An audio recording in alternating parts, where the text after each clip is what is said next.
Kate Connors, the club director, and this is Bob Kilpatrick, our field supervisor. How do you do? Glad to have you with us. Thank you. Where are your bags? One of the officers said he'd bring them down for me. Are they marked? Yes, they are. I'll get them and put them in the Jeep. Thank you. Hey, look what's coming. Hey, Kate, where'd she come from? That's the merchandise, fellas. Hey, Just Joe, look. come up and look at Hey, me. Charlie, put your eyes back. Oh, wait. Don't be sorry. What was the red crossing of a mistake? A good-looking day. I've got 10 days. Don't pay any attention to them. How was the trip? A little crowded. Paint. Excuse me, I got a little petty larceny to attend to. The Jeep is right on down there. All right. Hello, boys. Hiya, Kate. How are you, Harry, old pal? Now, look, Kate, I got no extra lumber, no tables, no chairs, no nails. What's all those? Paint. And all of it has to go to Camp Barnes. All of it. All of it. Every single little drop of it. Every single little drop of it. Oh. You know that new room we're building on the clubhouse? Yeah. You know what that's for? So you boys can have hot showers anytime you want. Only showers in Noumea. Of course, if we don't paint it, you're all going to get splinters on your bottoms. Now, Kate, I'd like to help you, but all that stuff is in crates. If I had a loose can, I'd be more than happy to let you have that. I know you would, Harry. You're a good kid. Then what's the matter with you guys? We couldn't help it. What, Harry? Oh, it slipped, Harry. Great. Well, you're going to slip them all back into the crate again and nail it up. What do you think they send this stuff out here? Hey, wait a minute, Kate. Hey, that stuff was counted in San Francisco and in Pearl Harbor, and what's more when it got here? Yeah, they're all so efficient. And now I'm responsible for it. So under to me, you don't get over. I gotta see to it that every can in that pile is delivered to Camp Barnes. You see to that, Harry. You see that every can in that pile gets delivered to Camp Barnes and tell them I said so. Besides, what good's a paint without brushes? Where did you get those? Old friend of the family gave them to me. Going away present. Isn't it pretty? Well, put them away, Kate. Look out, there's 3 eggs in there, too.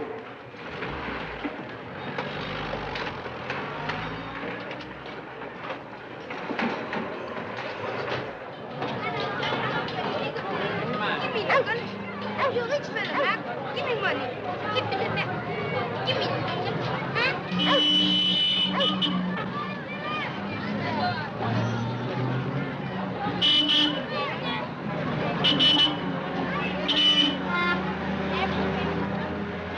Hey, Mike, get on out of there.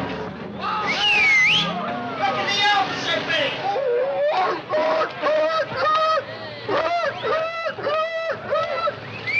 Hey, Ski, that's for me. Let's get out of Red Cross Club.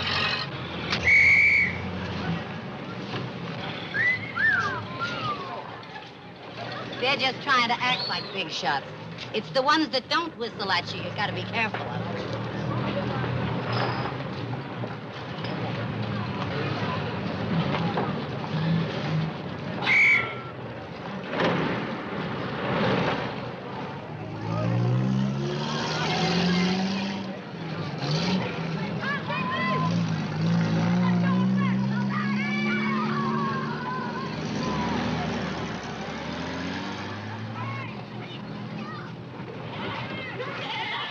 Allez, jette-moi la balle. Vas-y, David.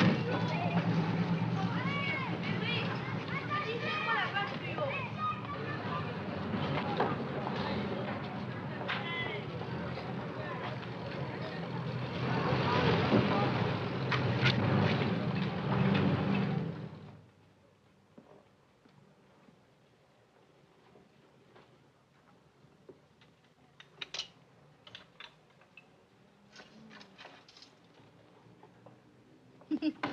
You're going to make the rest of us look like a lot of sharecroppers in those new uniforms. Well, they're nothing special. Out here, anything that's new and not faded is something special, including what's inside the uniforms, too. Oh, genuine coat hangers. This is what we use out here, in case you run short. Glad you brought some of your own clothes. When you're off duty or on a Sunday, wear 'em. Boys get awful sick of seeing nothing but uniforms. Here's some towels. I'll see you down at the club when you're finished. No hurry. Kate, I heard on the ship that this unit was due to be moved up to Guadalcanal soon.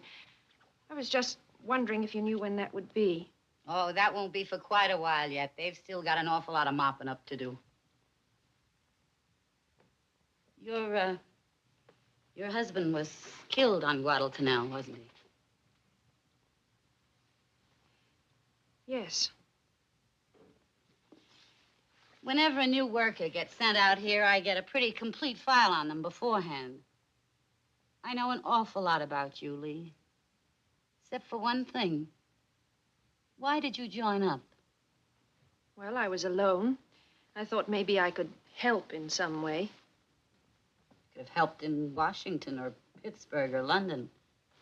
Why did you do everything to be sent out to this area? I want you to know, Lee, that I tried very hard not to have you sent out here. I figured you were coming on some sort of a pilgrimage. I'll do my job. I hope so. Just remember, we've got thousands of boys here, and each one has a problem, or will have. And that's what we're here for, to help them. Our personal troubles are only secondary.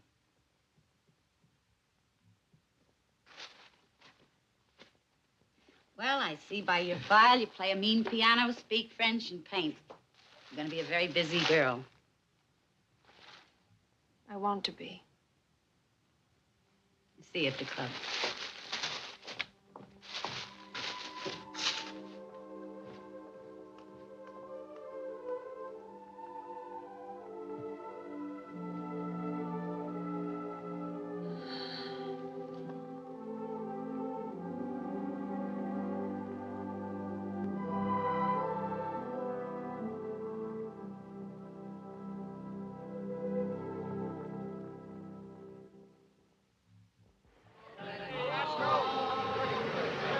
Hey, Mellow Max, give me nickel, huh?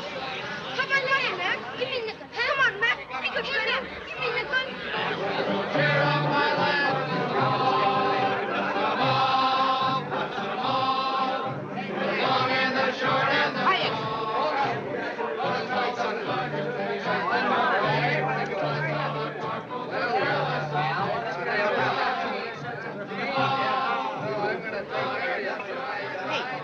You seen that blonde that teaches a French class? Yeah, I saw her around here a minute ago. Yeah, there she is. She's over there playing chess. Thanks. Came in there about the third day after. Say, I was a little late in joining the French class, so I was wondering, after you closed up tonight, you and I I'm could... sorry, we're not allowed to date enlisted men. It's against military regulations in this area. They just won't let us. Lady, I don't want a date. I want a lesson. Catch up with the rest of the class. Maybe get a little ahead of them.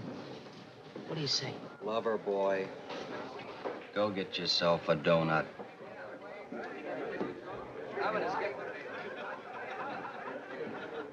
I'm sorry he interrupted. You were saying that You asked about the canal, and I was saying my outfit came in on the third day, and you didn't happen to know a lieutenant by the name of Ashley?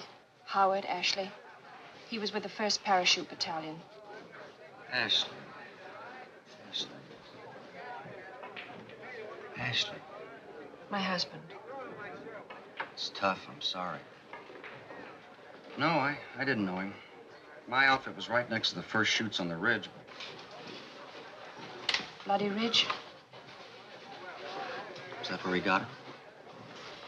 13th of September. It was a rough day. What was it like? Rough. Well, if you do meet anybody who knew my husband, I'd appreciate it very much if you I've would... got a friend who was with the first shoots. He's still in the hospital on Guadal. His name is Eustace Press. Sounds like a publishing firm, doesn't it? You could write to him and... Oh, Lee, could I see you for a minute, please? Well, writing isn't very satisfactory. Maybe I could see him when we move up there. Excuse me. That raider outfit that took Randova's docking here tonight because they've got some wounded on board. Well, I thought they flew the wounded in days ago. These are last-minute casualties, and the Navy nurses are shorthanded, and they've asked us to help. So you and Helen and Joni come down with me. Well, Kate, if you don't mind, I'd just as soon stay here. I won't be any good at it. I have a revulsion to accidents and people who've been hurt. It sort of does something to me. Sort of does something to all of us. That's why we take turns. The Jeep is outside my office.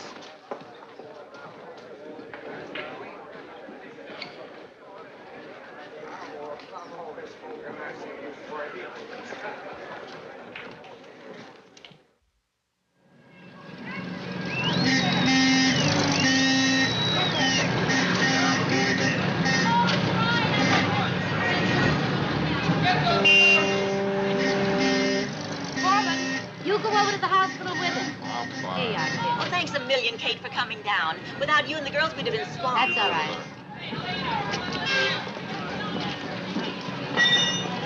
How you doing, fella? Mister, I'm sure you're a good man, but couldn't you give me a girl to walk along beside me or Now, something? I know you're feeling better. How about me? Will I do? You certainly will. Just cackle for me. I want to hear some female cackle. Go ahead. Go on. Where are you from? Massachusetts. Clear a passage for that What do you mean, my A little more slack. A little more. A little more slack. Louis, did they take Peckinpah ashore yet? He's on the hook now, Chaplain.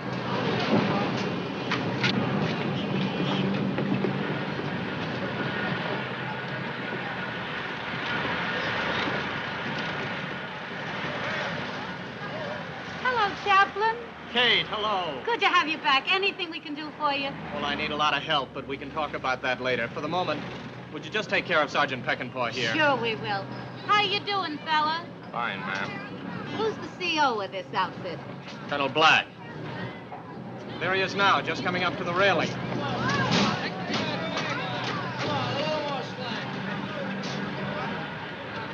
Don't worry, Sergeant. You're in mighty good hands. I'll see you at the hospital as soon as we get the men off the ship. Corporal, I'll see you at the hospital, okay? Reveille in the boondocks tomorrow.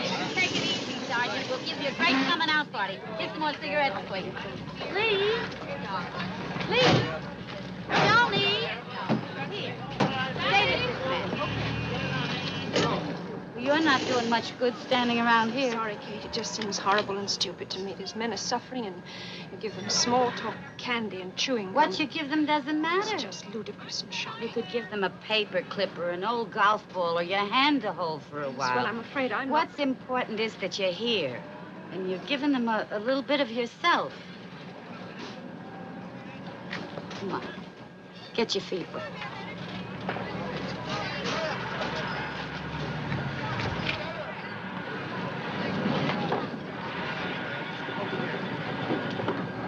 Those are the fatigue cases. Come on, Ray, over here. The ambulance is over here, Ray.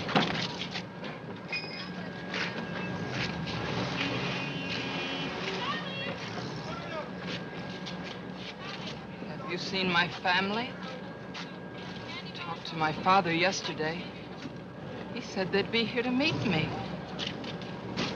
Come on, Ray, we have to go.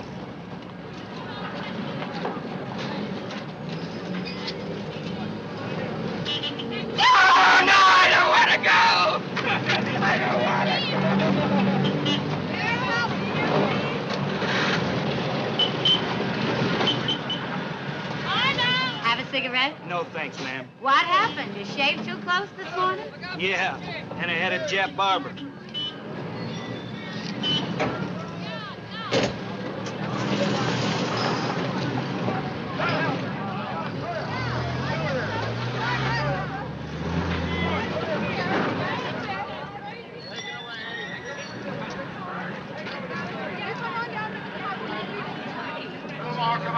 A little more. A little more.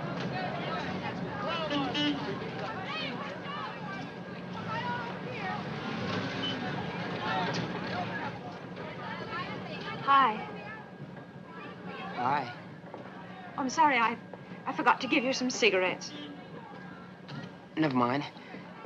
It's enough just to look up and know that somebody gives a damn. Well, what happened? Please. See, I was riding my bicycle, and this drunk driver went through this red light. Yes, I'm terribly sorry. That was a stupid thing to say. It's just that this is the first time I've ever done this sort of thing. You know something, lady? This is the first time I've ever done this sort of thing.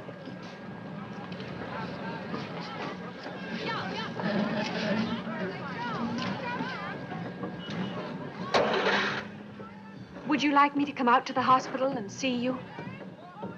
Sure would, lady. Kind of nice to talk to a soprano again. Oh, Colonel Black? I'm Kate Connors, Red Cross Club Director here. Anything special we can do for your boys? Yes, don't call them boys and leave them alone.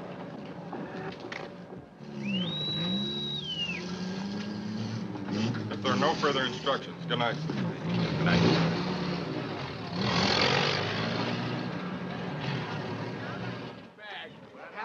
does, too. Just the same way. I really need it. I'm in St. Louis, see? I gotta get Hi, Joni. Hello, Kate. Oh, hi, Kate. Mail. Go by bus. Bacon in there. Take it out in the kitchen and lock it up. Where'd you get it? I've got to eat, and I'm really busted. Only one thing to do. Gotta find myself a first-class sucker. So, I goes into this pool room kibitzing a game. After a while, this guy asks me if I don't want to play for a fifth. I tell him I don't know nothing about the game, so he spots me 10 points. I get the break, run the table. You should have seen the look on that pigeon's face. Eddie! Kate, what are you doing here? I heard you was in New Zealand. I was for a while, but Eddie, Kate, I it's missed so you good to see you. I didn't know what had become of Well, I was it. going to write to I you. was almost out of my mind. Why don't you let a guy know? Eddie. Kate, it's... Oh, geez, Kate, lay off, will you? I ain't no kid no more. Oh, keep forgetting. Let me look at you. Listen, who do you think came through here last week? Lefty Henderson. No kidding. Guess who I run into in Pearl? Scotty. He's a fly boy. Oh, I saw him in New Zealand. Kate, I want you to meet a couple of pals of mine. This is Paul and Louie. Good to have you with us, boys. Hi, Kate. Happy to meet you. Come on, Eddie, shoot. Remember the dame I was telling you about that ran the settlement house down in my neighborhood? Well, this is her. This is Kate. Boy, the time she kept me out of reform school. Huh? Didn't used to miss him like that when you played with me. I busted my finger. This is liable to cost me $100 a week in civilian life. Maybe I better put in for a pension or something. Say, this is a real nice club. Oh, oui, tout de suite, madame.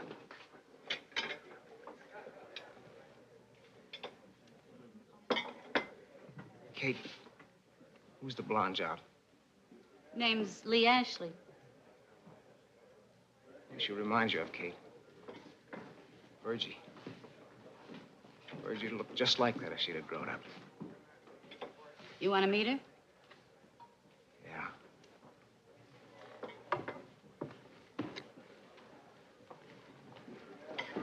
Oh, Lee, I want you to meet an old friend of mine, Eddie Wojcik. Oh, hello, Eddie. Hi. Kate, it's Major Haskins. He thinks he knows where we can get some coat hangers. Okay, I'll take it in my office. Eddie, have a cup of coffee. I'll be right back. I got some old snapshots to show you. You're going to get such a kick out of them.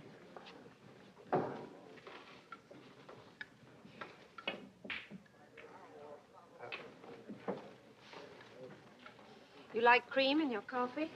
No, thanks. I don't think I've seen you in here before, Eddie. No, I didn't get a pass till today. So you're an old friend of Kate's, hmm? Yeah, she's known me since I was a little punk. Here's the sugar. She was always kind of watched out after me. She even wanted to adopt me once.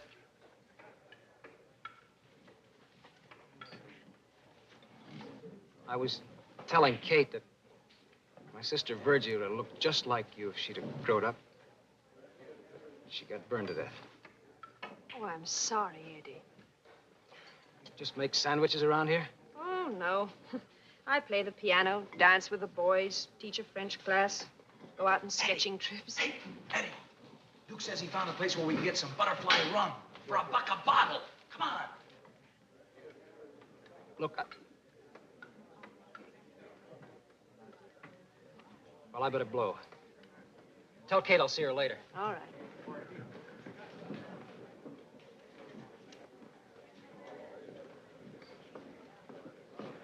Eddie, here's the one of you and me the time we...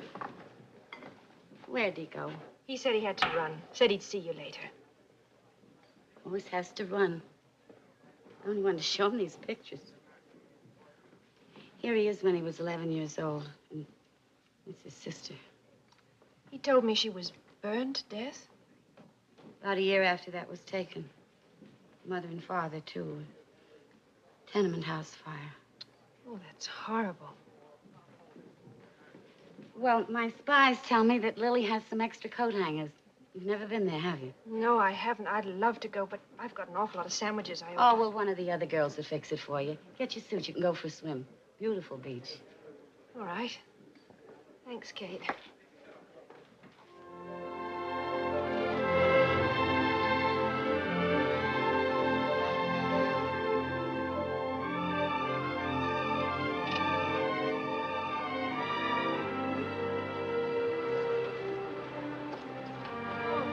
magnificent. Take away the sea and the sky, and what have you got?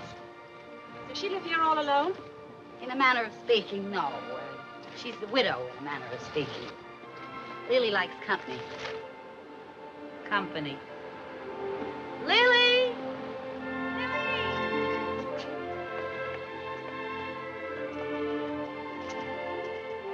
Kate, I'm so glad you came. Well, I see we caught you with your hair down. I was just about to become dressed. Lily Carrere, Mrs. Ashley Lee. Welcome to the Nîmes, madame. Thank you. It's a beautiful place you have here. Jacques, silence. Hi, Jacques. Well, I came down to talk you out of some coat hangers, and Lee here'd like to go for a swim, if you don't mind. Certainly not. You will not swim? No, I'll just sit here and enjoy your view and get a little this breeze. I'll get you something cool to drink. Now, madame, I'll show you where to change. Thank you.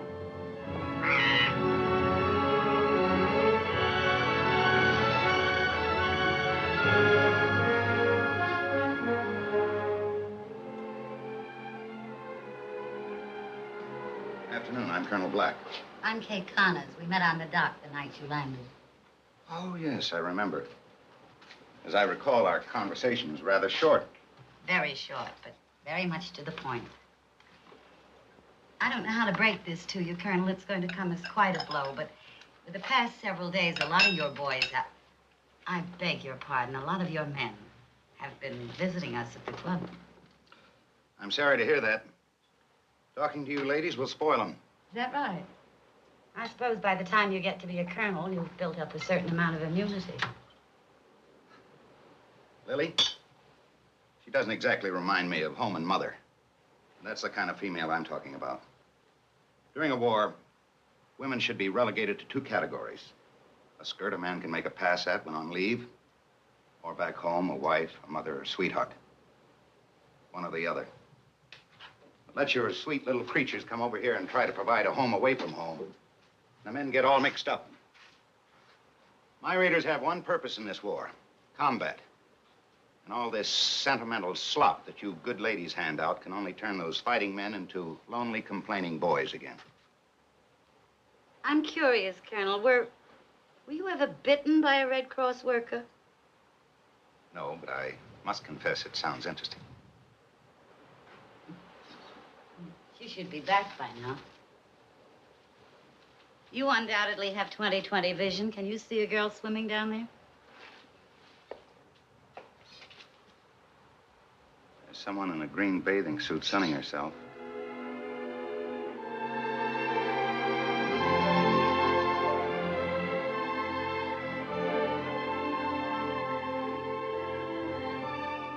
Hey, she's really something. Any peeping Toms in your family? She's twinkling and twitching like an electric sign in Times Square. All she lacks down there is a man.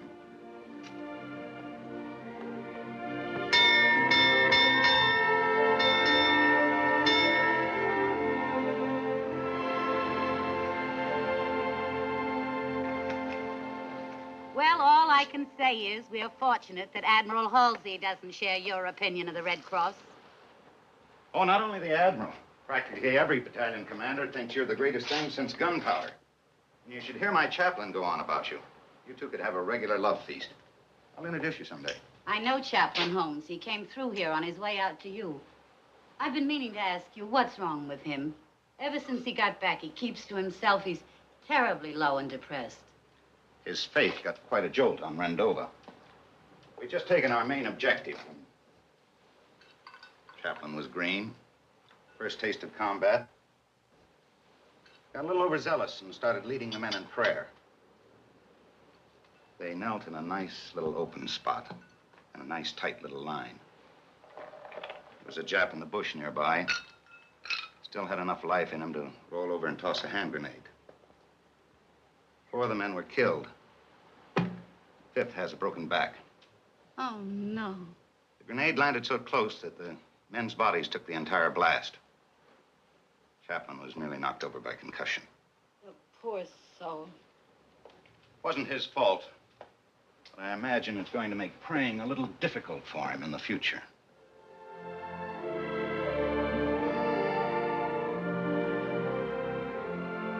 Who is she?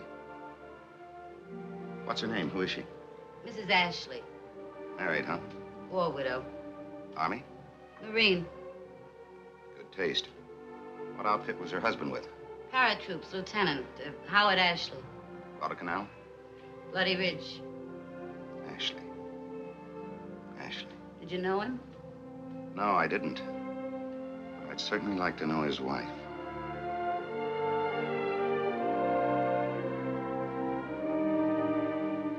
Kate, I hope I didn't keep you waiting. No, how was the water? Oh, it was wonderful.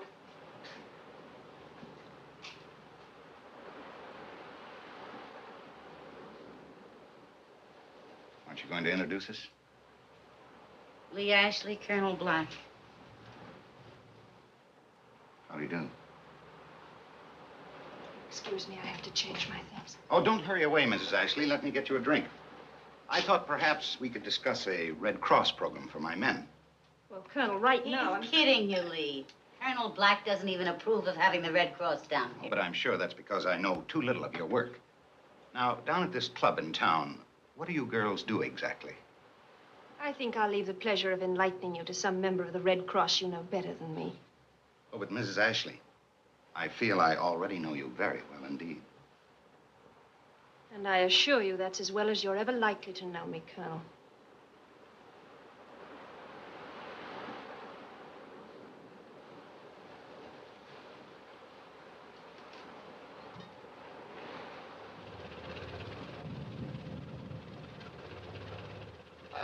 Jock, unless I miss my guess, just about now she should glance over her shoulder for that last curious look.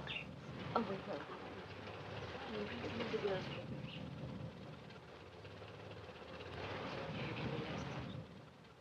Jock, I think we've got it made.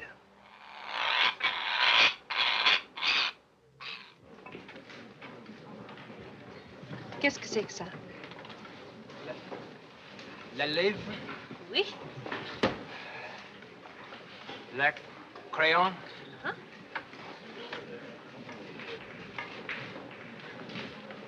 la pomme. Oui, très bien, Monsieur Woodchiff.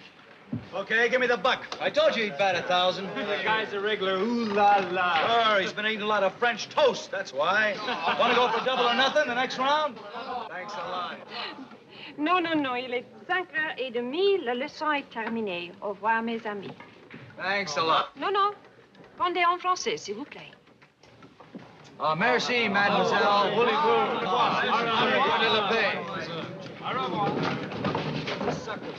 A biento. What do you mean, sucker? Très bien, Eddie. What about a game of checkers before dinner? I'm sorry, Eddie. I have to go to the hospital. And, Eddie, see that they put the chairs back for me. Would you? Why don't we go down? Come on, let's go. Down to the Coconut Grove. What's in the camp that we haven't done here? Let's go. Okay, fellas, let's police up the joint and put the chairs away, huh? What are you doing? Staying up nights? You cost me a buck. That was worth it. I'll pay it back. Who do you think his coach was? Some coach.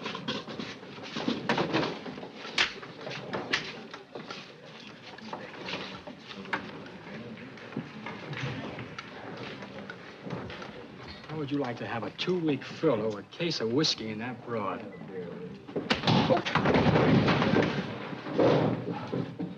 Ah, you no good. You never say things like that about her. Anybody talks dirty about her, I'll tear his tongue out, you understand? That goes for the rest of you, too. Come on, let's go shoot a game of pool. When you come back, Lee? Oh, I'll be back later. I'm just coming down to the hospital. Game of chess later? Bye. Mrs. Ashley, I understand you're Howard Ashley's widow. Yes, yes, I am. Well, I didn't realize yesterday when I knew Ashley very well. I was just on my way to the club to tell you how much I thought of your husband. You knew Howard. A real Marine. Couldn't we talk about it over some dinner? Well, no, I'm afraid not. I'm just going to pick up a quick bite, and I promised one of the girls at the hospital that I'd come Well, I'm out going to the hospital later to see some of my men. I'll drive you. Well, no, I'm afraid... I was with your husband the day he was killed.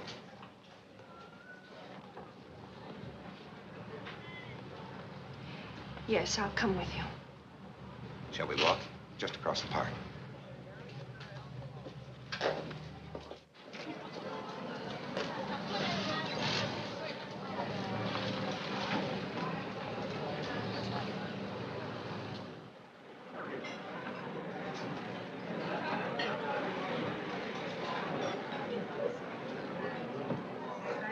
Coffee later.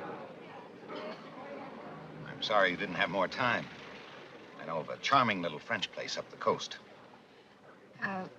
You said you were with Howard the day he... The day or the day before, I can't quite remember. Well, he was killed on the 13th of September. Oh, then it would be 2 days before. On the 11th, the briefing. How did he look? Well, you're going to have to help me a little, Mrs. Ashley. There were 2 junior officers that I could never keep straight. Ashley and Barrett. Now, one was dark and... Well, Howard had light hair. He was tall, rather slender. Of course, now I've got them straight, yes. Barrett was the short, dark... Here's a picture of him. San Diego, just before he sailed. Oh, yes, I remember him well. Handsome fellow. Sensitive. With an almost delicate face. Yes. There was nothing coarse about him. Oh, I'm sorry. I didn't mean it that way. Oh, but I think it's true. Your husband and I were probably as different as 2 humans could be. Cigarette? Oh, yes, thank you. My pleasures are physical. Good food, good fight. Well, I'm sure that his gratification came from good painting, good music.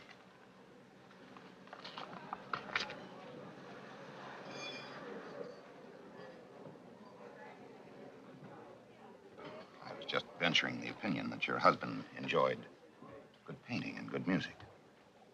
Yes, we both did. Well, now that surprises me. You don't impress me as the museum and concert hall type. He did. The men used to call him the poet.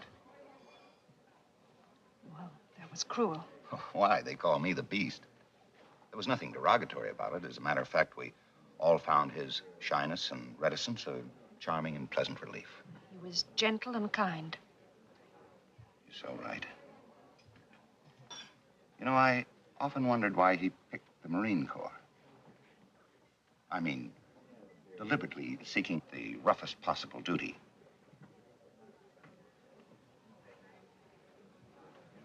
You must have wondered about that, too.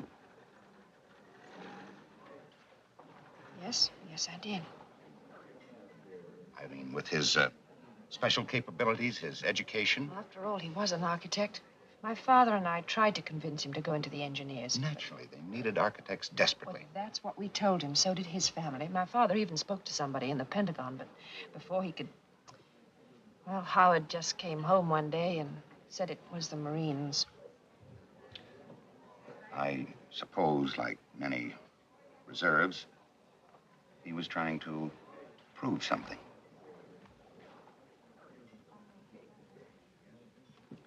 Tell me, Mrs. Ashley, why are you so anxious to learn the details of that last day?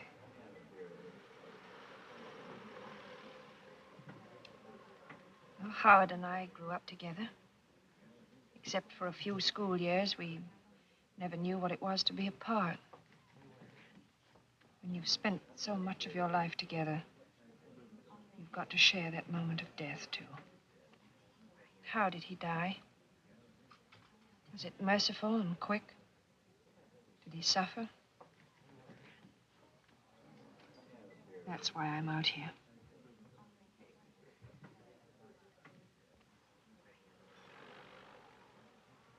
And that's why I'm sitting across the table from you now, Colonel.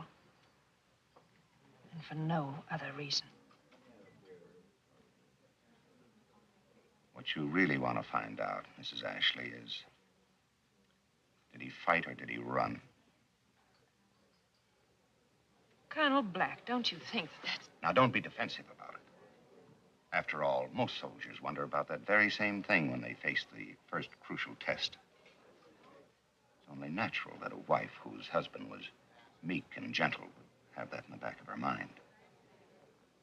That horrible, sickening panic that comes while waiting for combat is not so much from the fear of death as it is the fear of proving inadequate as a man in front of men.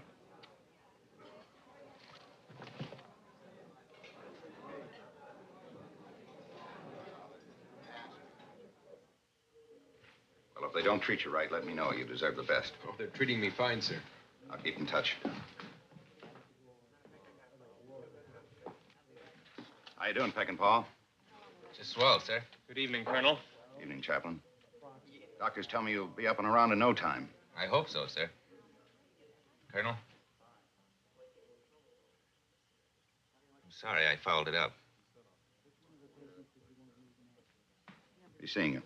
Goodbye, sir.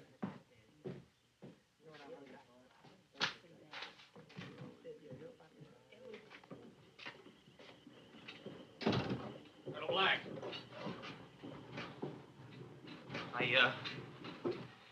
I heard this afternoon that you busted Sergeant Peckinpah to corporal. That's right. It wasn't his fault. It was mine. You're a praying man, Chaplain. Peckinpah's a fighting Marine. It was his responsibility, and he should have known better than to let the men pray with you lined up like canned goods on a shelf. I want to make sure this never happens again. Don't you think a fractured spine is reminder enough? For him, yes. Pain is an excellent reminder, but only for the person suffering from it. This mistake was costly and inexcusable. And I want to impress every other sergeant with that fact. I found the dishonor of losing a stripe most effective for that purpose. Is that all? No, it's not. Colonel, you give no consideration whatsoever to the spiritual life of the men. Your sole concern seems to be to make this battalion the most vicious, brutal fighting force in the Pacific. Because they're facing a fanatical, ruthless enemy, just as well equipped and just as well trained as we are. But their ruthlessness is not confined to the enemy. They're becoming cruel and treacherous with each other. They need more than flamethrowers and pride in their own superiority. Now, I am here to help them meet that other need, if you'd only let me. Wait a minute, wait a minute. You seem to believe that it's your job to change these men.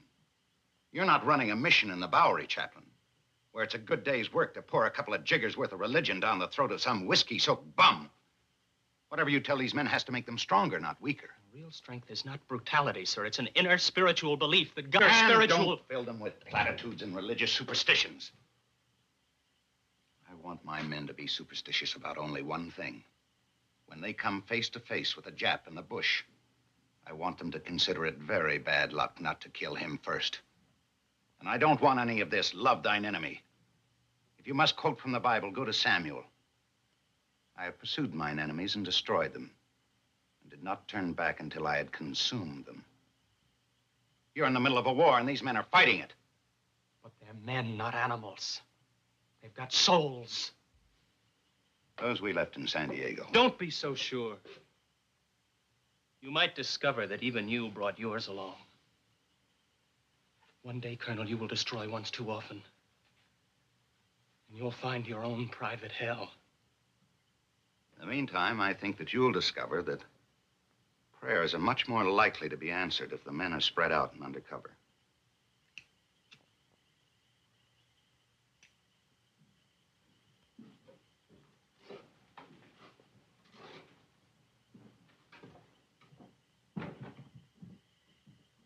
Oh, Mrs. Ashley.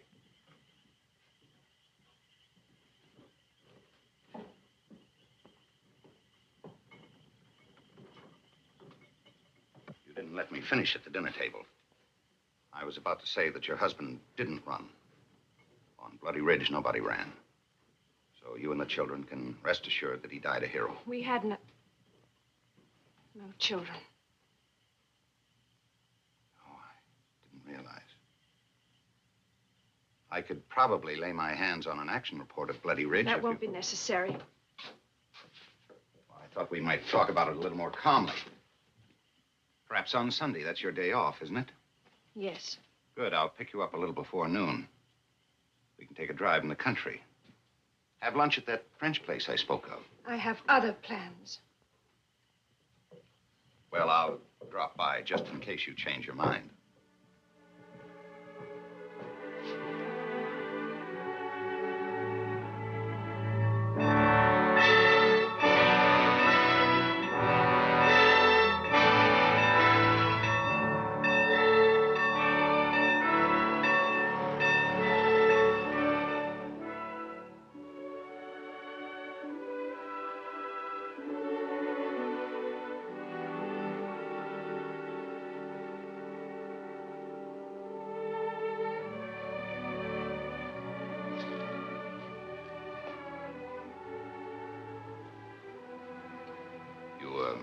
Haven't asked, but I did see that action report I spoke of. I think you should know that your husband acquitted himself admirably. He died like a regular Marine. That's the greatest praise I can give him.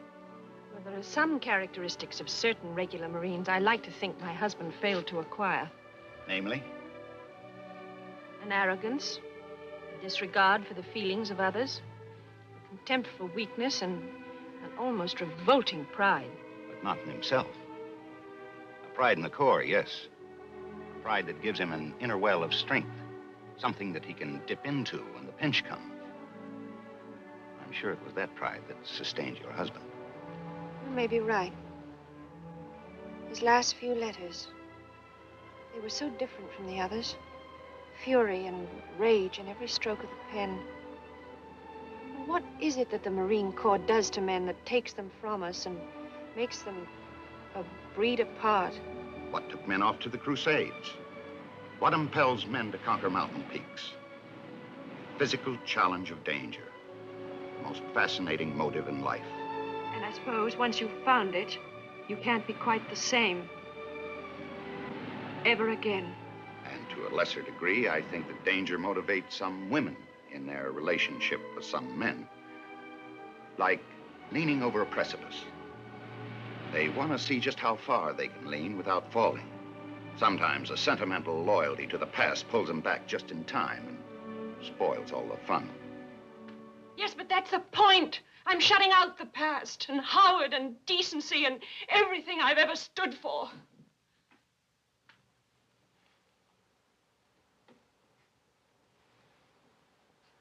You're not in love with him, are you? Oh, not the way I loved Howard. This is animal. It's nothing more. It's just violent and cheap. Well, at least you recognize it for what it is. Yes, and I despise myself for it. But there's nothing I can do, Kate. I'm rolling down a hill and I can't stop myself. And he's just the kind to be waiting at the bottom. Oh, he's hard and cruel. There's nothing tender or gentle about him. He never asks me to do anything. He tells me. Why do I stand for it? I've never been treated this way before in my life. That's why it's so fascinating. Oh, it isn't. It's degrading. That's part of the fascination. His runner brought this a little while ago. It says he's taking me to dinner tonight aboard some ship in the harbor. Not do you care to go, just I am taking you. Would you like to be transferred to the club at Tontuta?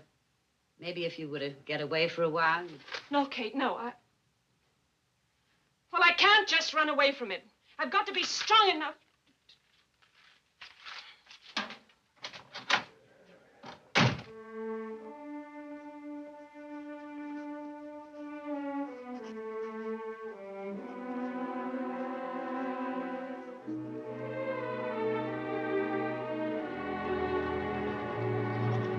Attention, voiture! Roule! Cherche vite! Je veux que tu donnes un coup de pied à la roue!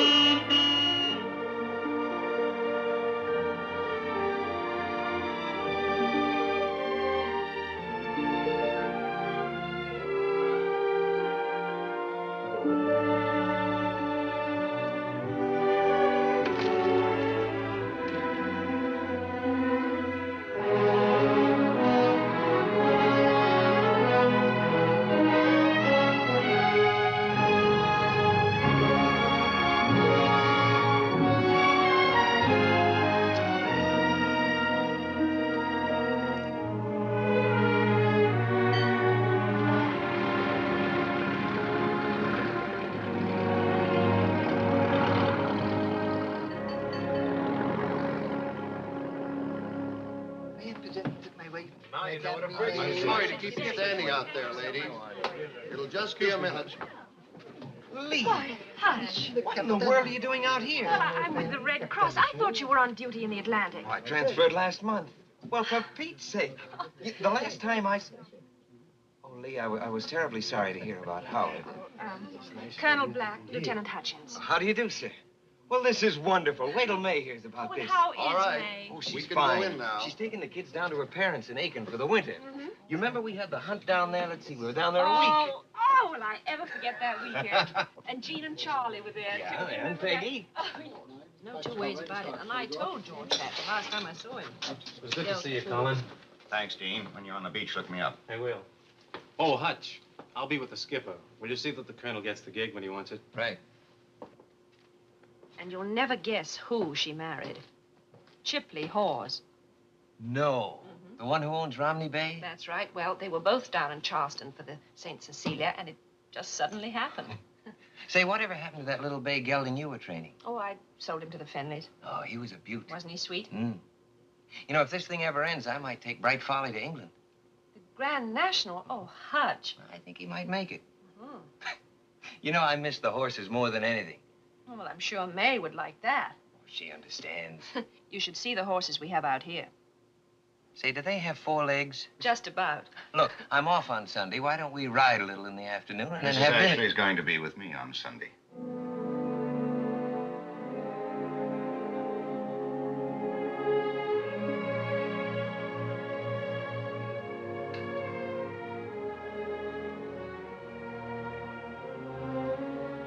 Gee, I've got to get ready for the 8 o'clock report. It's been grand seeing you, Lee. Good night, Colonel. Nice to have met you. Just let me know when you want the gig to take you ashore. Right now. Yes, sir.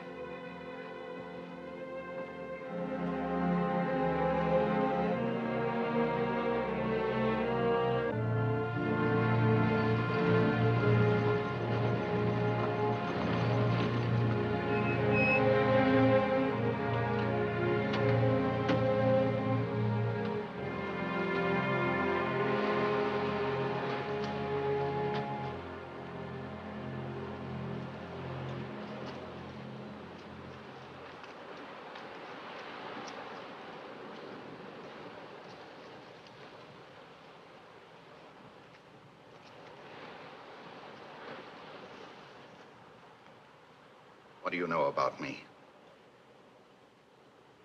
Well, what do you mean? I mean, after listening to that idiotic friend of yours, I've got a pretty good idea of what your life has been. Now, just exactly what do you know about me? Well, I know that your men are convinced you're some sort of god in uniform. Some of the nurses down at the hospital think you're the most glamorous thing that ever walked. And some people say you're part Indian and... That always interests them. I'll never know why. But it's true. My mother was a half-breed, Blackfoot.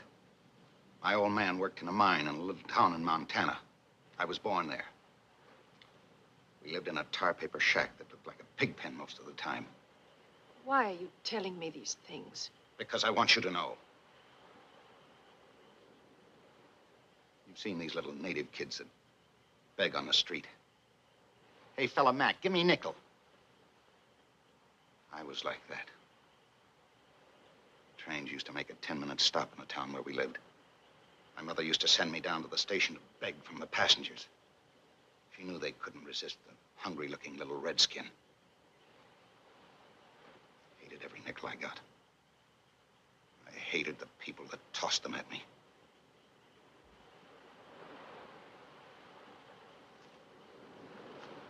Occasionally, there'd be a little blonde girl. All pink and starched.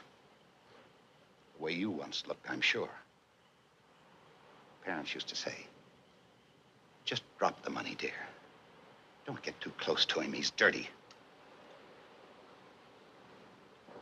When I was old enough, I ran away from home and joined the Marine Corps. They fed me, clothed me, and trained me. Nobody ever worked or studied harder than I did. I was an enlisted Marine for 12 years. And when they commissioned me, I Found out that I still had that odor of tar paper shack.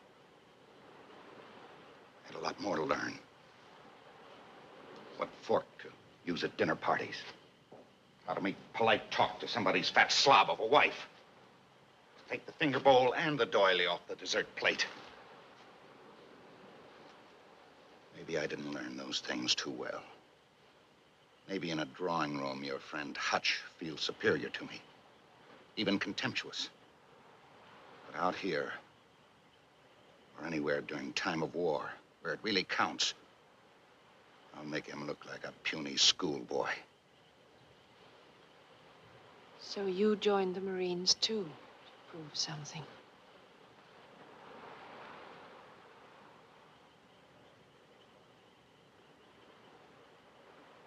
I thought I'd gotten over it.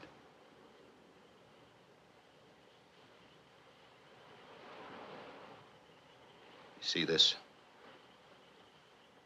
The average man is scared stiff of being different from the next fellow. I was different to start with. The only thing to do was to accentuate that difference. I started carrying this stick as a trademark of my arrogance. Come and sit down.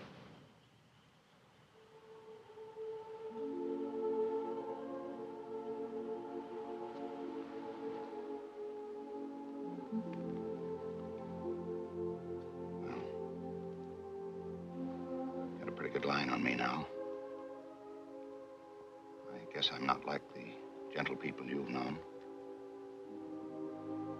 Does it make any difference? Of course it doesn't. You know that. That's what I told myself, but you had me a little snowed. There's a remoteness about you, a kind of untouchable quality.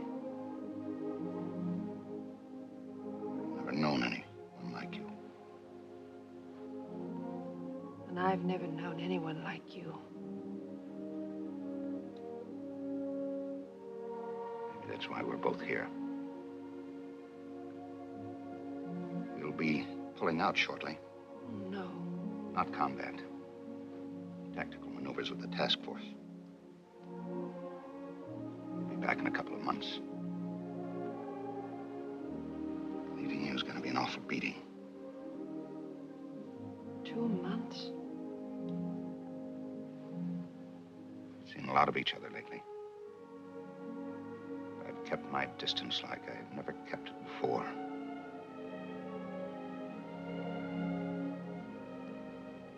But I don't intend to continue.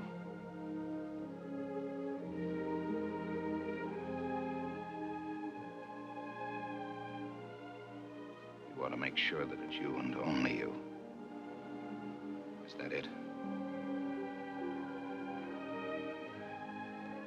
Would it make any difference if I ask you to marry me?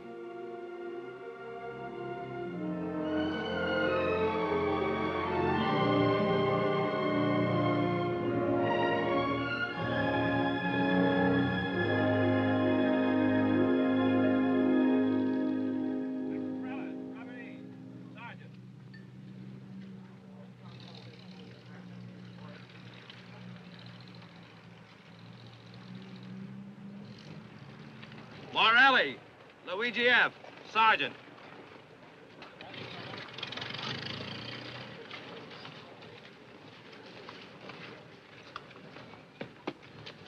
Peckinpah, Chester H., Corporal.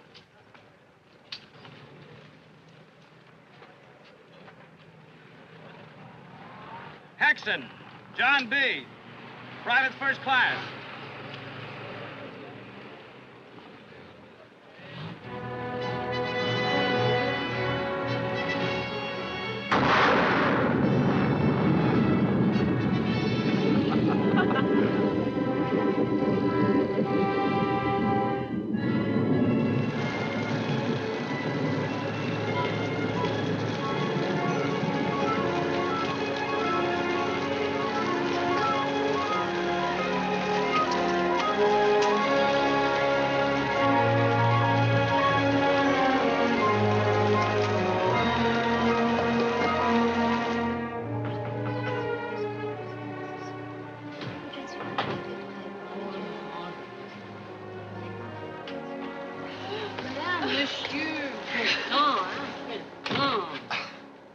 We came for dinner, but we've got to change. Is there any chance of getting some dry clothes? Je parle pas l'anglais, monsieur.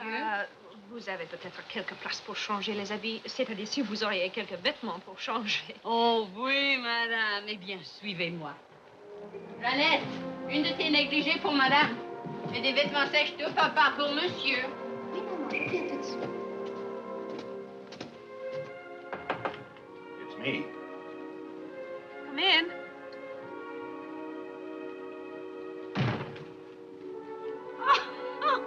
Oh, no. Oh, I don't believe it. I thought I looked rather handsome. Tell me, when does the boat arrive at Le Havre? And may I ask, who designed that? Oh, it's just a little something Mama ran up for the daughter when she was in an ugly mood. I went out to the Jeep and got the flask. Keep you from catching cold. You know, I've always heard that before a woman considers marrying a man in uniform, she should see him first in civilian clothes. Usually a big disappointment. Not to me. Now I'm doubly sure, darling. The acid test of a man's love is to see the woman the way she's going to look in the morning. I must say, you're beyond belief. Even in that wrapper. Oh, darling, not wrapper. That's a horrible word. Housecoat, lounging robe, or peignoir, but never wrapper. Trying to change me already, huh?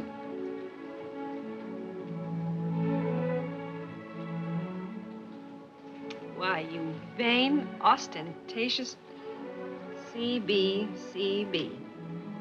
Don't you think once would have been sufficient? It was given to me by an admirer who found me twice as intoxicating as others. I hate her. What was she like? Tell me about her. You really want me to? Yes. No.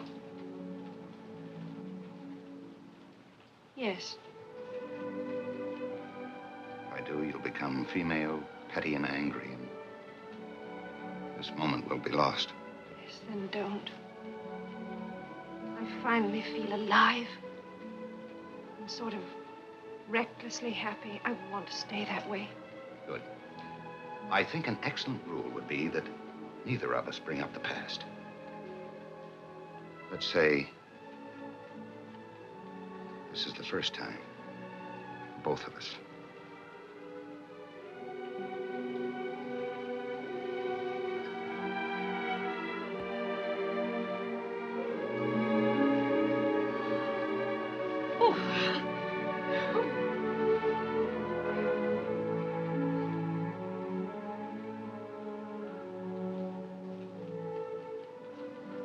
I feel the same way. But it's not from the drink.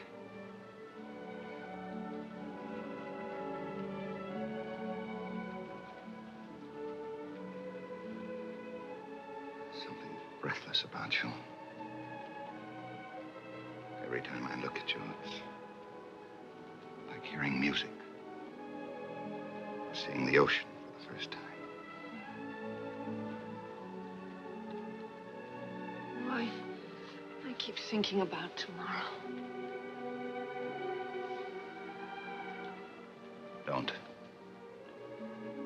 When we say goodbye on that pier, we're going to have to be circumspect, formal and distant. But when we nod politely, remember, I'll be aching to hold you, just like this. Oh, God.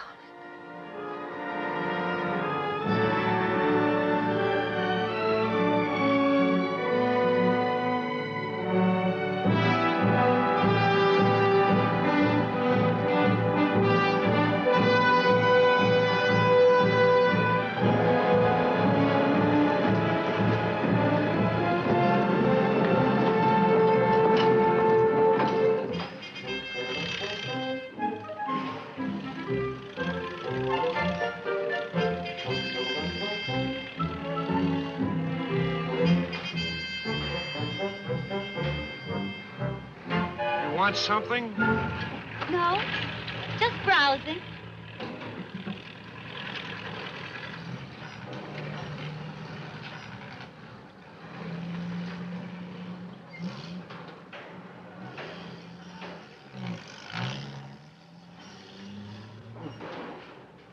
Of course, it's none of my business, but when's the last time you had a night's sleep?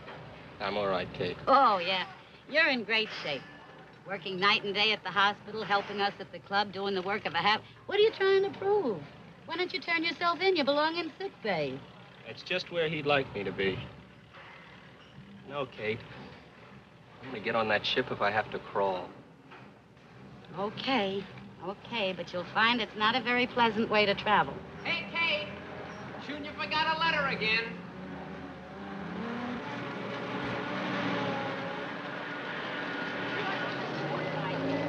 Kate, would you mail this for me? I didn't get a chance to. Sure, kid. What have you got in that scrounge bag, Kate? Oh, you're a wise guy, huh?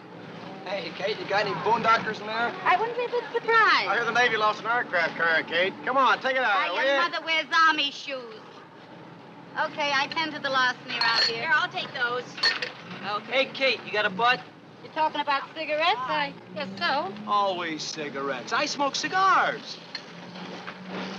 Havanas. Kate, where'd you get them? The general had twins. Hey, Eddie, be careful, you promise?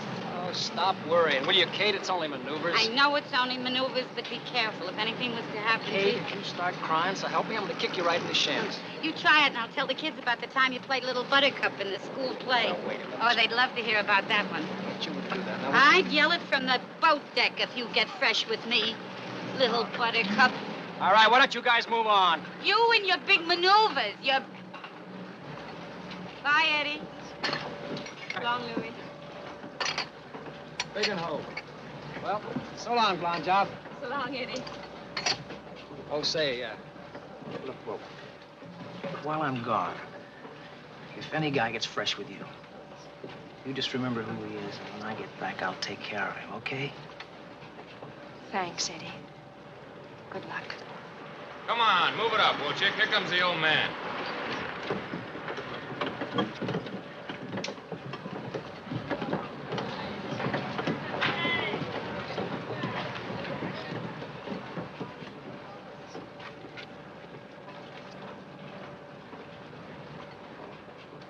Goodbye, Colonel. So long, Red Cross.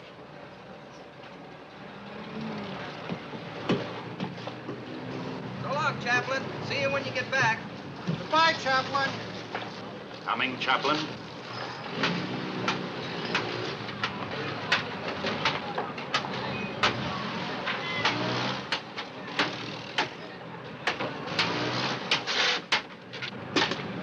Hey, somebody get a corpsman!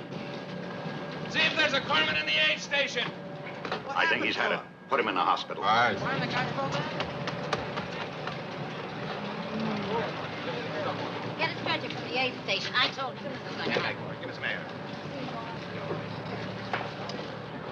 Gangway, gangway.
Hey, Pat, look what I've got. Where'd you get that? I scrounged it.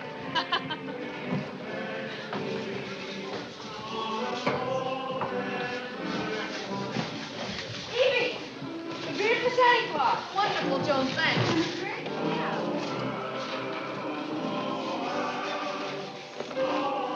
Helen, can you use this? Oh, Joni, I sure can. Put it right over there. Oh, the starfish of Bethlehem. It looks good, doesn't it? Great. Lee? Lee! I'll be right with you, Kate. Kate, how do you spell Caledonia? You can't say where you are. That's a military secret. How do you spell secret? S-E-C-R-E-T.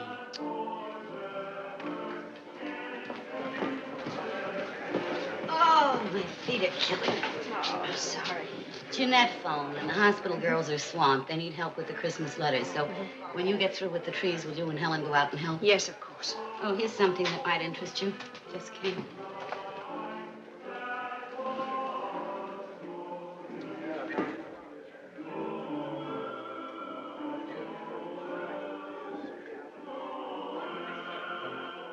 APO 709 is Guadalcanal.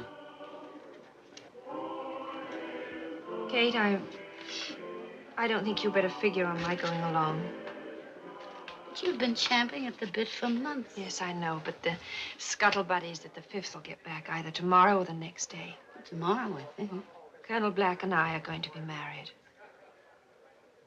I didn't know it had gone that far. Oh, I'm terribly in love with him, Kate.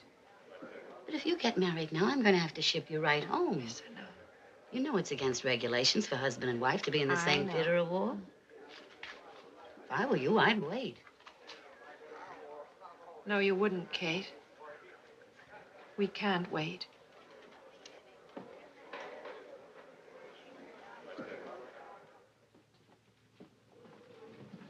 You know, I'd give anything to be with you and the kids on Christmas Eve. The reason I'm not writing this myself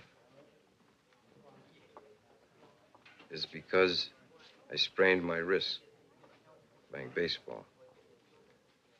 And I never was much of a left-hander.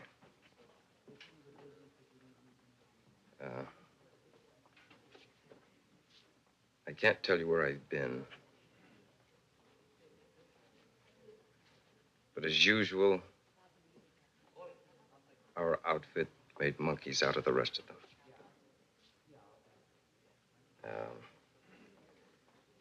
I know I've talked a lot about Colonel Black. Are you But- with the Fifth Raiders? That's right. I didn't know they were going into combat. We didn't. I got this on maneuvers. They flew me back. Don't tell anybody. They're treating me like a hero. But you know what hit me? No. A crate full of Spam. Fell out of a cargo net. Where was I? I know I've talked a lot about Colonel Black, but But this time, the crazy Indian outdid even himself. You know Black? I've met him. Incidentally, the Colonel's been swell to me. So I'd like you to do me a favor. The next time you drive over to Washington to see your mother,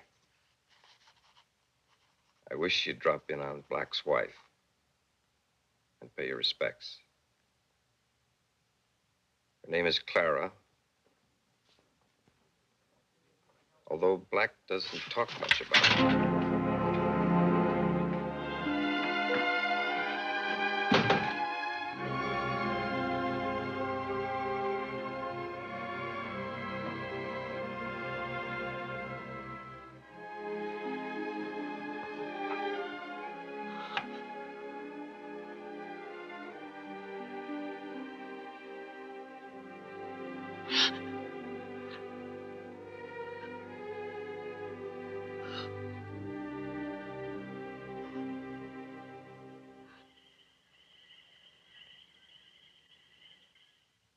When I came out of the hospital, I looked around for Lee, but she'd gone. With the Jeep. I had to bum a ride back. You had dinner with her, didn't you, Kate? Right afterwards, I saw her on the street. She walked right by me like she was walking in sleep. Here she comes.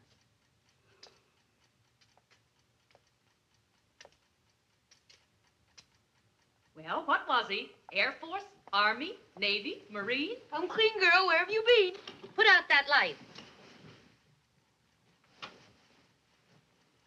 Anybody who doesn't come in on time can get undressed in the dark.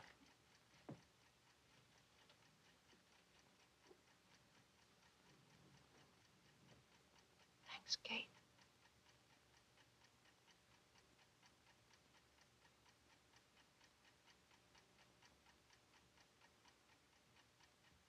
Come on, Sam.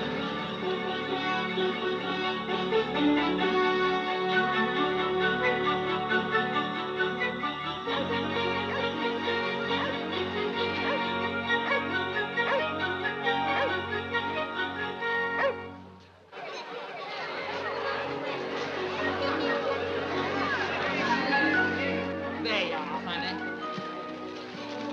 Oh, ho, ho, ho, ho, ho. All right, good Merry Christmas to you, son. Hey, y'all got something for this little fella? That we have. Well, I guess he's no more than Bella Hyde or a possum. There you are, son. Oh, ho, ho, ho, ho, ho, ho. Watch your step. We're gonna find something for this nice little girl. I'll get it, Kate. Oh, ho, ho, ho, ho, ho.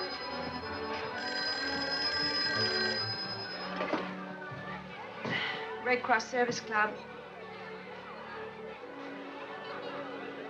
Merry Christmas. We got in late last night.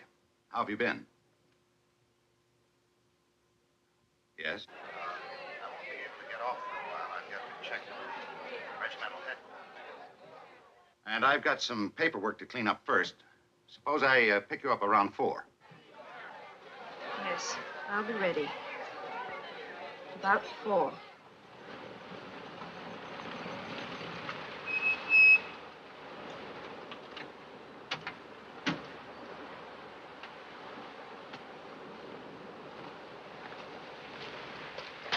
I forgot the flask.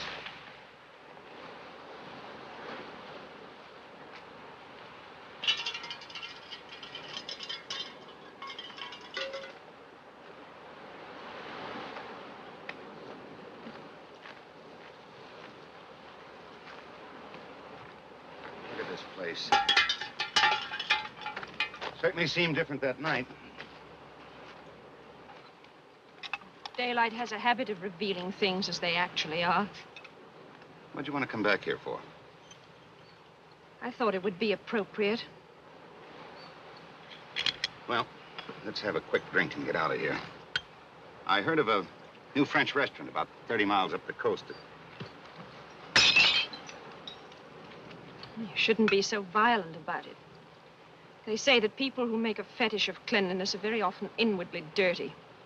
It's a sort of compensation. What's the matter with you? Ever since I picked you up, you've been snapping at me.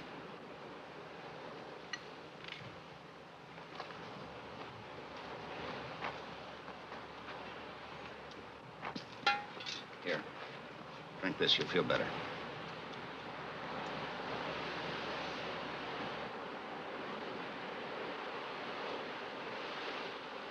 How's Clara?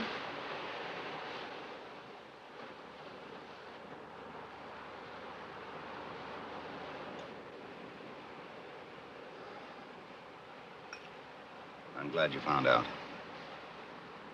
I knew exactly what I was doing, but I couldn't stop it. When did you intend to tell me? Many times, when I was alone. But every time I faced you, I couldn't force myself to say it. I knew if I had, I would have lost you. I couldn't let that happen, no matter what the price. Even if I had to pay it. That's right.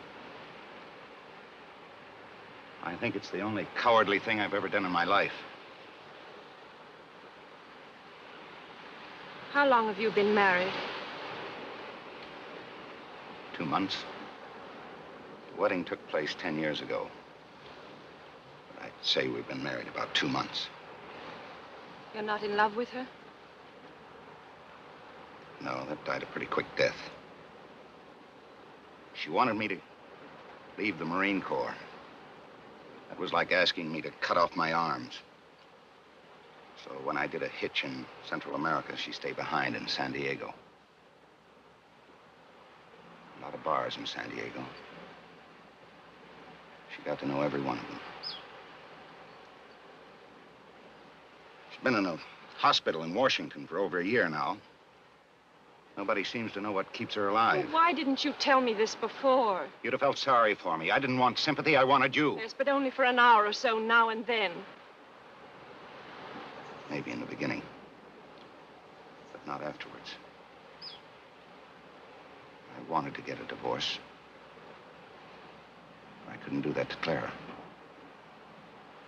Perhaps if I had quit the Corps as she wanted, she wouldn't be where she is now.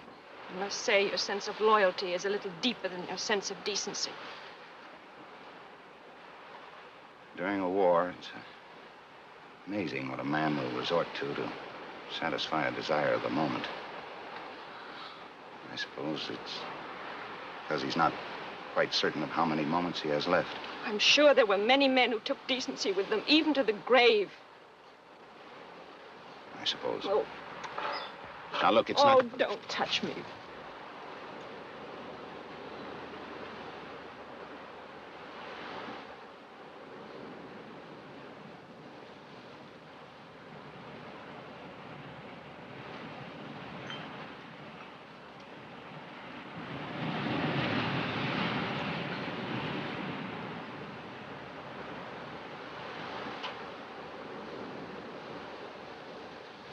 Yes, I'm glad you found out.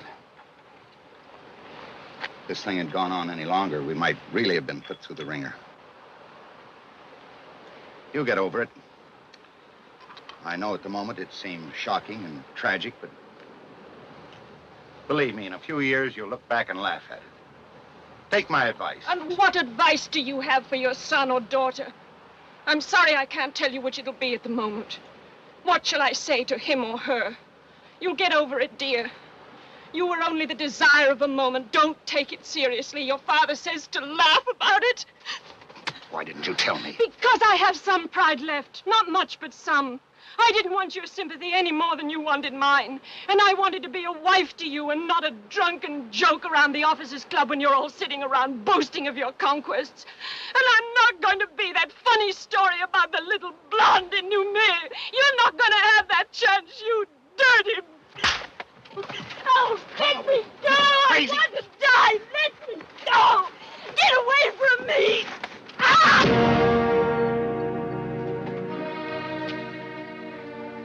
Lee. Lee.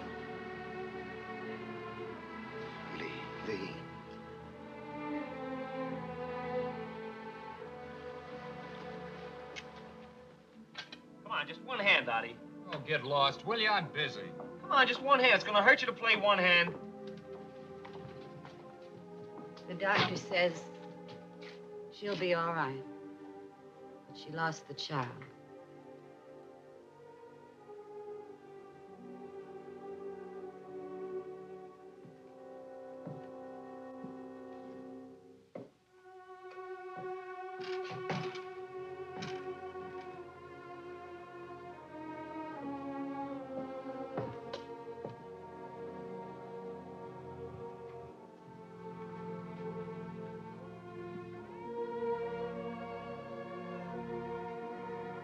Well, Bob, what do I tell her? You'll have to send her home.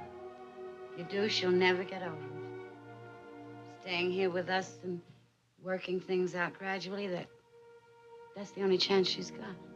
But there's nothing we can do about it, Kate. It's regulations, you know that. I joined the Red Cross because they were in the business of helping people in trouble.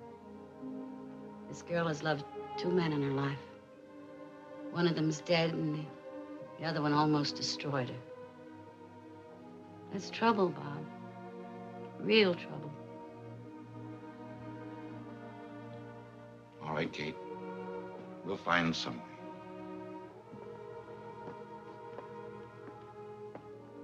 And 3 threes.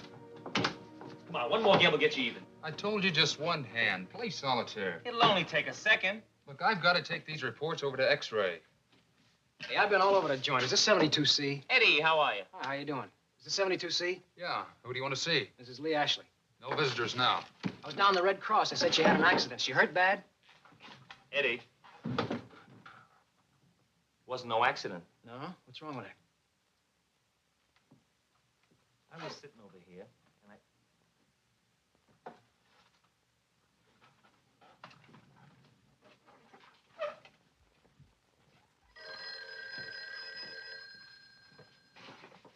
Hello, 72C, Miss Matthews speaking. No, he's not here, sir. I have no idea, sir. Well, I could look it up for you. No trouble, the chart's right here.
Tell me what you did to her!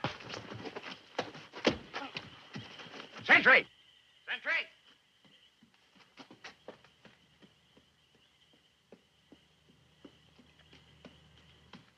Lock him up. Aye, sir. Come on, let's go.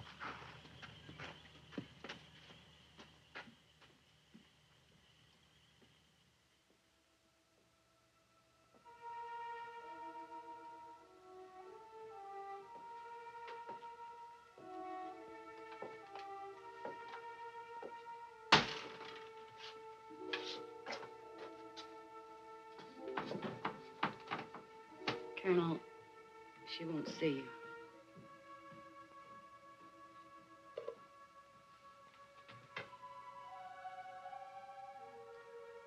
Eddie Wojcik's a friend of yours, isn't he? Just now, when I was leaving camp, he tried to kill me. What are you going to do to him? It's hard to punish a man for being right.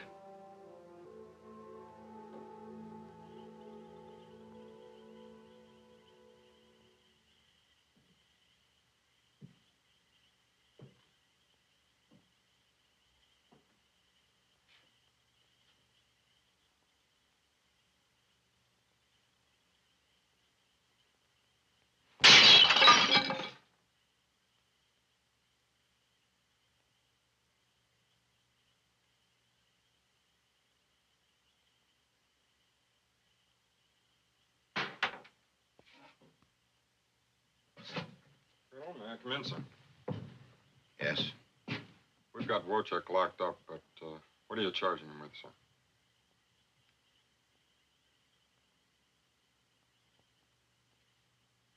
Failure to salute an officer. I'll give him 2 days restriction. Yes, sir. Good night, sir.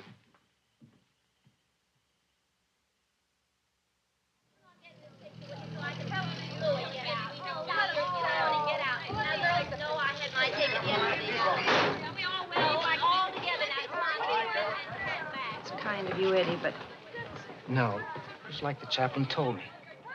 I was looking at you like you was a statue or something. Anything that walks and talks and eats is bound to make a mistake, he said. and when I make a mistake, it's a whopper. I'm sorry I wasn't worthy of your trust in me, Eddie. Goodbye. Good luck. In case you're wondering, nobody but the chaplain and the colonel know why I jumped in that night. I didn't tell nobody else, and I never will. Thanks, Eddie.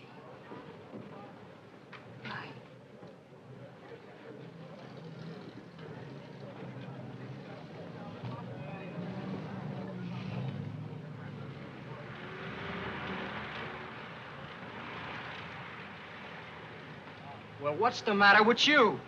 I'll tell you what's the matter with me. I've been waiting in line for 5 minutes to say goodbye to you. Too bad, too bad. All right, if you want to kiss me, go ahead and get it over with. Big deal. Well, no, thank you. I can get along without it. That's what you've been hanging around for, ain't it?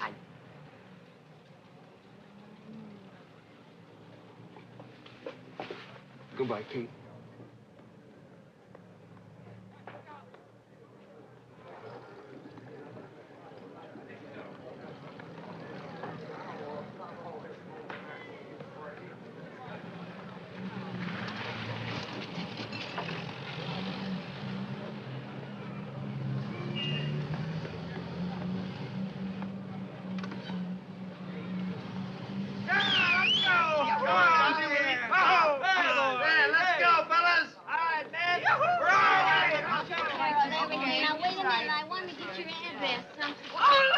Never mind now. This is for you, Lee. Compliment 5th Raider Battalion.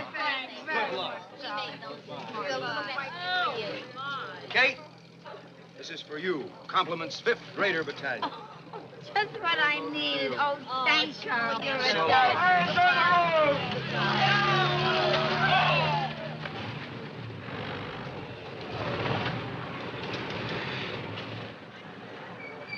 Company! And put! And salute!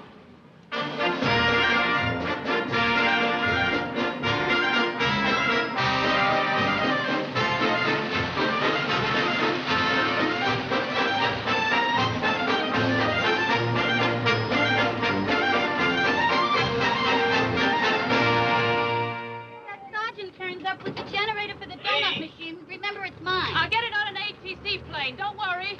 Bye. Bye, Lee. Bye, Lee. Bye, I know we've said our goodbyes, but the colonel just received word. We're going back into combat in a few days. Good luck to you, Chaplain. It won't be an easy campaign. The colonel will need all the physical strength and mental peace he can find. He doesn't know I've come out here, Lee. I thought perhaps through me you could give him something that might bring him comfort and maybe help see him through. Well, what have you in mind? A flask with my initials on it? Your forgiveness. Oh, no. He wants me to be his conscience. To give him absolution, wipe the slate clean for him. Oh, no, Chaplain. You hate him, don't you? No, I don't hate him. He was trained to destroy, and he does it magnificently. And oh, so completely. He's left me with nothing. Not even the desire to hate or forgive. Lee, I've been with him quite a bit these last 6 weeks. He's a different person. The arrogance, the cruelty is gone because of what he did to you. And then when his wife died, naturally... Yes, I'm terribly sorry. I only heard about it yesterday. I've been expecting it, of course, but still, it was a deep hurt. He felt responsible in a way. Now he feels that everything he touches dies. He needs your help, Lee. He'll have to find his forgiveness somewhere else. It'll never come from me. It must be wonderful to feel that one has lived such a perfect life that forgiveness has never been necessary.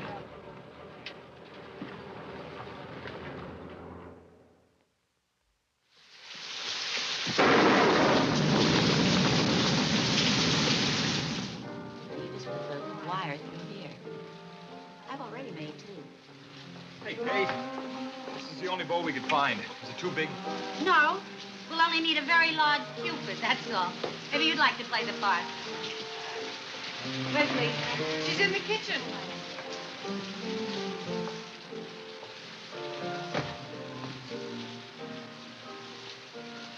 I've been looking for you. After your birthday party, I wrote to your folks. I got a letter back today. They're worried stiff. They haven't heard from you in 3 months. I know, Kate, but what's there to say? Well, since it's to your mother and father, I suggest you start dear folks. Now come over to this desk and sit down and start writing, and you're not going to leave here until it's finished. Oh, Lee, these came in the mail, forwarded from headquarters. Requests asking us to put flowers on some graves.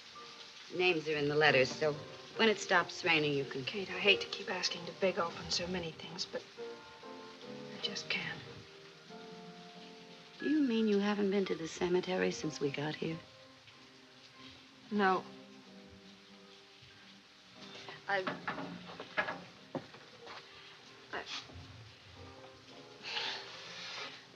can't you just see me standing beside his grave now? What's wrong with you? Nothing. Oh, I don't know. I just don't feel very well. Maybe I'm getting a fever or something or other. I don't know. You've been drinking.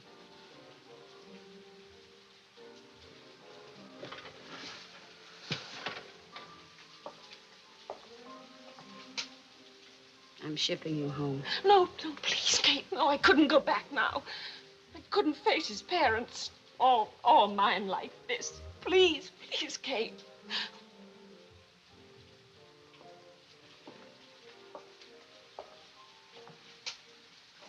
All right. If this ever happens again, you're on your way. Now drink this, get some sleep, and go on down to the cemetery. Don't ask me to do it, Kate. Can't you see what it means to me? I'm getting nearsighted seeing what things mean to you. If you only knew it, you're lucky. You can have other children. A lot of women can't, and some women never could. So stop this self-centered, self-pitying. Go and change your clothes or pack them, one or the other. And I don't care which.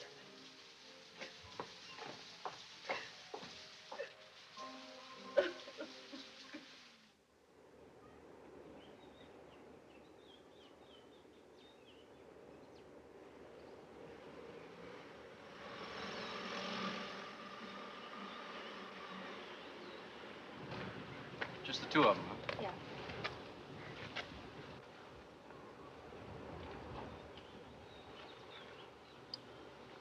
No, that's right. There is another. Lieutenant Howard Ashley. Able-electrically in. 1st Parachute Battalion. Oh, they're all on the side over there. Look, rather than give you a number, you go talk to Useless. That's what we call him. His name is Eustace. There he is out there, see him? He was with the first shoots. Patient at the hospital still. Nice guy, though. Comes here every day. Pulls the weeds. Well, he'll show you. Thanks. May I? Why not? You people supply him. Help yourself.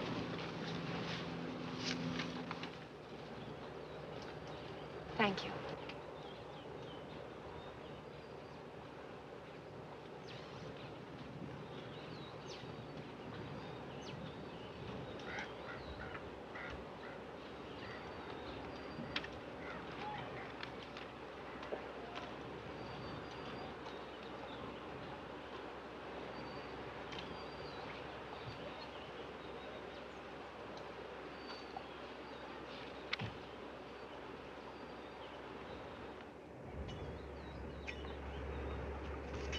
Hello. Funny day, isn't it? The sun popping in and out. The guard said you were with the 1st Parachute Battalion, that you could point out a grave for me. Lieutenant Howard Ashley. The skipper? Sure, he's down here a ways. I was his runner. Great guy. You know, this is all my outfitting through here. Say, I hear you fixed up a nice club down there. I haven't been in yet, but I'd like to. Oh, please do. We'd love to have you. I'm glad you girls got here. It's awful good just to yak with a female. I'll probably talk your arm off. And it's nice to have someone decorating the graves now and then. Well, what do people do? Just write in and ask you to do it? Yes, that's right. You answer the letters, don't you? Yes. That's good. This is Fuller. He was my buddy. And that's Mancini. This is Goldberg. They didn't like each other much. They're getting along fine now. You know, I got more friends here than any place else. They're all wondering why they're there. I keep wondering why I'm here. Only a handful of us got out. How was it? Rough. Well, that's all any of you say. Rough. What does that mean? Well, lady, when things are too rugged for words, that's rough. How did Lieutenant Ashley die? act like an amateur, squirming and squealing. You know, they teach you how to throw a grenade and fire a mortar, but nobody ever teaches you how to die. I guess because that's the one thing in this world there are no professionals at. You know, nobody comes back to tell you how to do it. You're on your own. When it's time for those last few gasps, everybody's an amateur. Here's the skipper.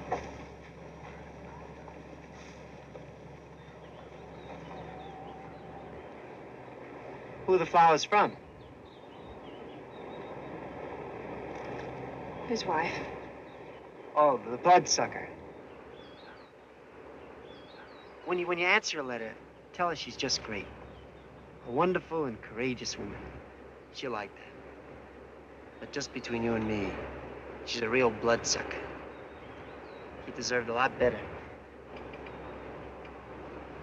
What makes you say that?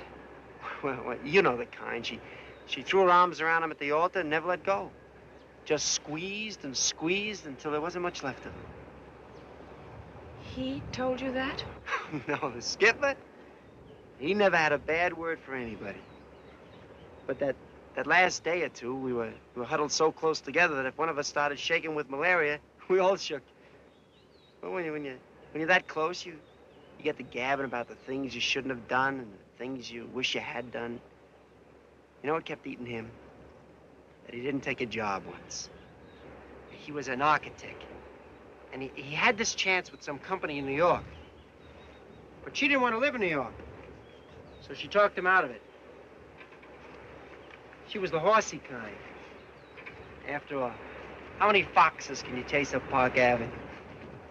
Well, so for a consolation prize, you know what she let him do? She let him build a honeymoon house. He built. I want the stables here, honey. The bedroom should be this way, honey. Of course, I would have clobbered a dame like that. But he was kind of quiet and shy. You'd think she'd have helped him, build him up, give him confidence. But no, she just kept squeezing it out of him. What makes a dame like that? I don't know. You know something? I bet all the time she called it love. He didn't die here. She killed him years ago. Do you think he ever forgave her? Oh, sure. He was that kind. I remember once I really fouled it up. He could have taken my stripes away for it, but he didn't. He told me there was no excuse for what I did, but what you can't excuse, you forgive, he said. He believed in giving people a second chance. I never let him down. You know something? When you get a second chance, you're awful lucky. Don't I know it?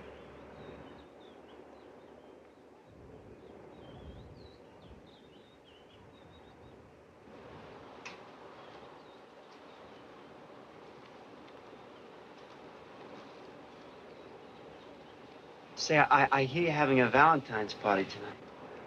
If I drop by, would you give me a dance? Or who'll I ask for?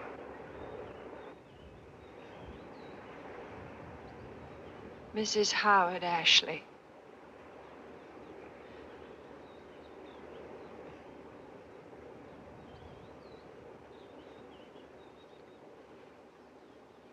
Thank you.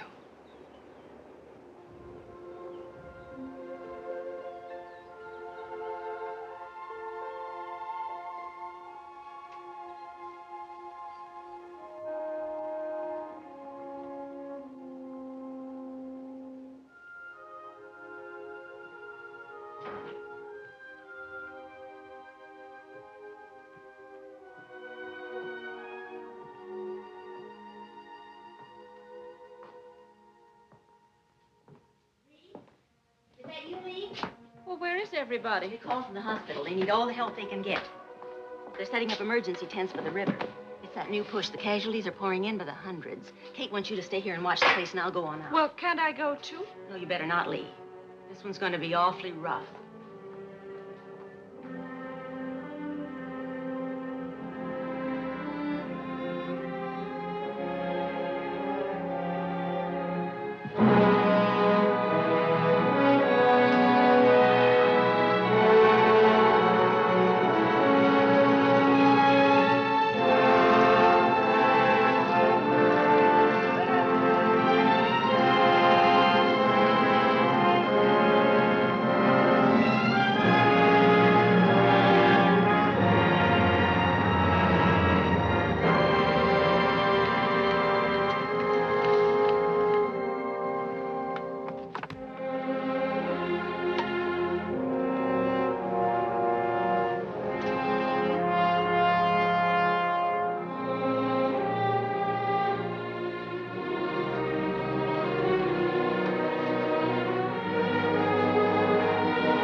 attended to. Oh, I'm all right, Kate.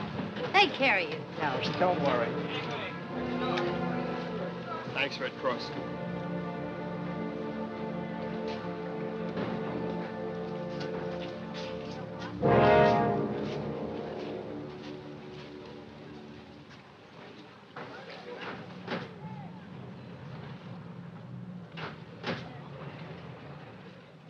Colin.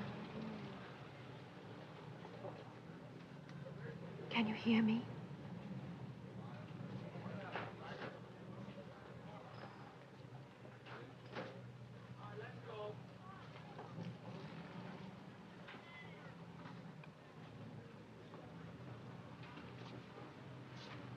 Forgive me.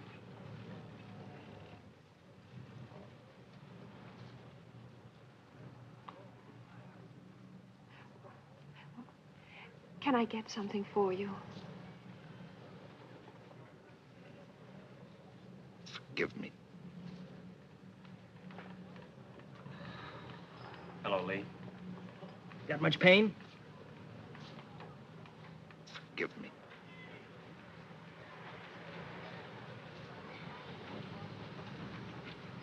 Why does he keep saying that? Because he can't say anything else. Brain injury. But why just... Forgive me? Because it's been on his mind almost constantly the last 2 months. And it was the last thing he said just before we got hit last night. Oh, thank you.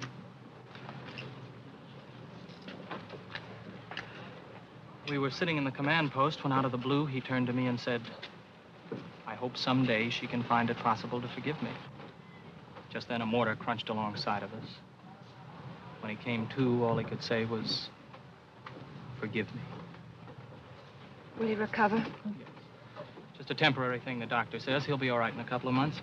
Oh, if you want to know what it is technically, I had the doctor write it down for me. He's a victim of motor expressive aphasia. That's a blood clot brain. Now, that's the medical explanation, but mine's much simpler. I think God is making him write it on the blackboard 500 times. Colonel Black, he's right there. Excuse me, Chaplain. Mm-hmm. See you later.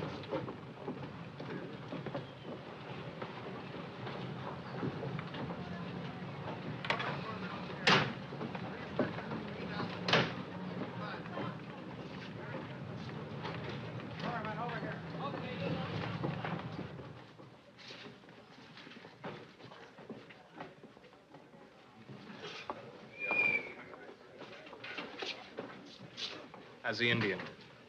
They just gave him a shot. He'll be going to sleep. How you feeling? Kate, I never felt better in my life. You know, even with all the noise and the shooting, I've been sleeping nights lately. I made a discovery. Yeah? In a way, the colonel was right. I came out here full of psalms and hymns, all set to change everybody. I know. And then I realized that my job was not to change men, but to find them. And then to help them believe in something more than just themselves. That's a big discovery. How's Eddie? Is he all right?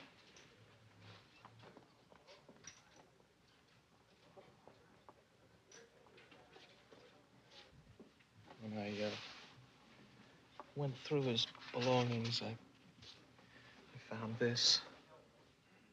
It's a picture of you, Kate. And his medals.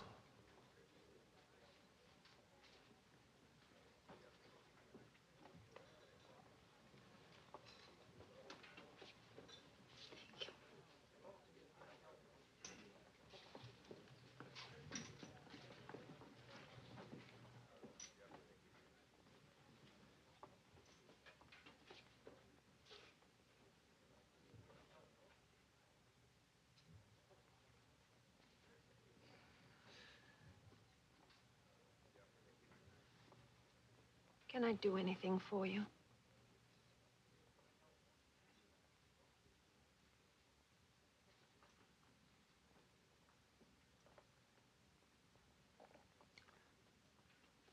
Forgive me.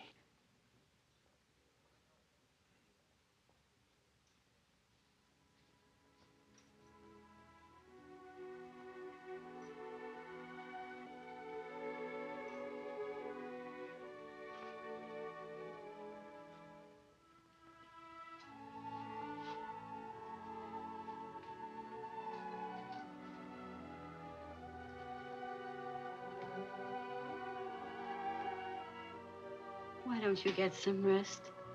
You've been on your feet ever since yesterday. You won't come to for 5 or 6 hours. I can wait.